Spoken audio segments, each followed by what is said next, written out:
There are about 17 concepts in the part A, but we are going to discuss only first 4 concepts from the part A today. So the first concept is work. What is the definition of work? Take an example of moving bicycle, pushing a stone, then pushing a wall, then pedaling a cycle, etc. Many different examples are there where work is done, and some examples work is not done. So what we understand by these examples, pushing a stone you can say, pedaling a cycle you can say, pushing a car you can say, pushing a wall you can say. So there are some examples where work is done, and there is one example in that where work is not done. So by these examples we'll understand the definition of work. Then what is the definition of work according to this example? These examples. Work is said to be done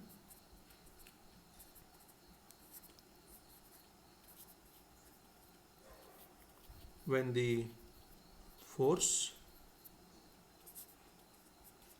displaces the body.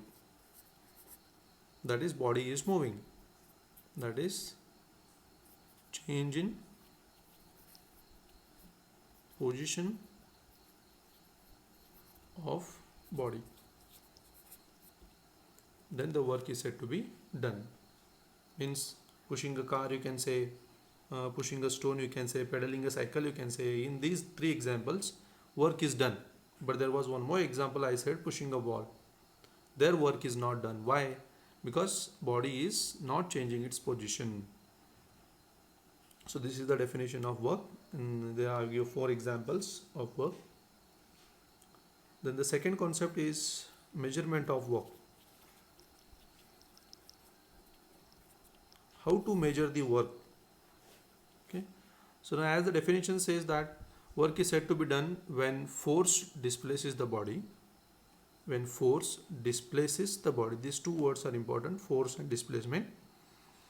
So when there is a force on the body and body is moving and cover some distance, then the work is said to be done. This is how we can measure the work.